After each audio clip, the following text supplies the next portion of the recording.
स्वागत है दोस्तों हमारे YouTube चैनल एजुकेशन ज़ोन में। आज हम इस वीडियो में ऑटोकैड सॉफ्टवेयर के कुछ सेटिंग्स के बारे में बात करने वाले हैं। तो बिना किसी लेट लपेट के, बिना किसी देर के हम अपने प्रोजेक्ट को शुरू करते हैं। सबसे पहले हम अपने न्यू प्रोजेक्ट पे क्लिक करेंगे। ये रहा हमारा ऑटोकैड सॉफ्टवेयर का मेन इंटरफेस। अब उन सेटिंग्स को सेट करने के लिए हम सबसे पहले चलेंगे यहाँ।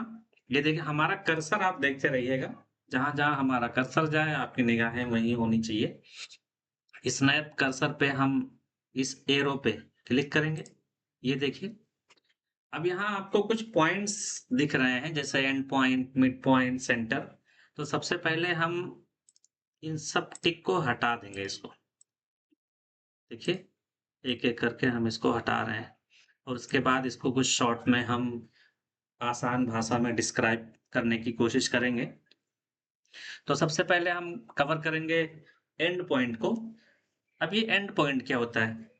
ये टूल किसी भी लाइन, आर्क या पॉलीलाइन के बिल्कुल आखिरी किनारों को पकड़ने के लिए काम आता है। इसका जो आइकॉन होता है वो स्क्वायरल होता है। यूज़ कहाँ होता है? इससे 2 वॉल या लाइन्स के बीच में गैप रहने के चांसेस खत्म हो जाते हैं। जैसे मान लीजिए कि हम 2 वॉल बना रहे हैं, तो एक वॉल को दूसरे वॉल से हम कनेक्ट करेंगे। अब अगर ये पॉइंट हम ऑन रखेंगे, ये टिक मार्क करेंगे, तो दोनों वॉल्स के बीच में जो गैप है, वो गैप रहने के चांसेस खत्म हो जाते हैं। लेकिन अगर हम इसको टिक नहीं करेंगे, तो हो सकता है कि हमारे 2 वॉल के बीच में कुछ गैप बच जाए हमारे ड्राइंग में। तो ये काफ़ी ज़्यादा इम्पोर्टेंट टूल है। अगला पॉइंट हम कवर करेंगे मिड पॉइंट। अब ये मिड पॉइंट क्या होता है? ये किसी भी लाइन या आर्क के बिल्कुल एग्ज़ैक्ट बीच के पॉइंट को ढूँढता है। इसका आइकॉन ट्रायंगल होता है। ये यूज़ कैसे होता है? अगर हम वॉल के बीच में, जैसे किसी भी वॉल के बीच में हम विंडो लगा रहे हैं, तो विंडो तो भाई वॉल के बीच में ही लगता है। तो उस बीच के एकदम बीचों-बीच के एग्ज़ैक्ट पॉइंट को पकड़ने के लिए हम मिड पॉइंट का यूज़ करते हैं।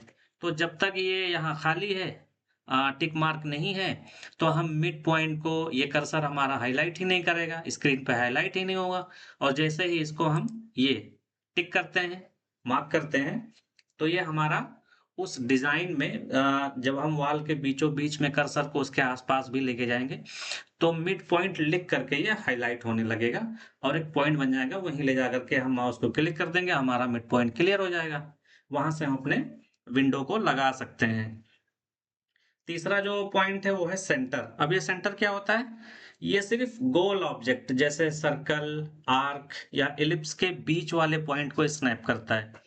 इसका भी आइकॉन छोटा-सा एक सर्कल होता है। यूज़ कहाँ होता है? राउंड कॉलम बनाने में, सर्कुलर डिज़ाइन के सेंटर पॉइंट को निकालने में। मान लीजिए हम राउंड-राउंड, गोल-गोल कोई कॉलम बना रहे हैं, तो उसके सेंटर को स्पेसिफ़ाई करने के लिए ये टूल यूज़ होता है।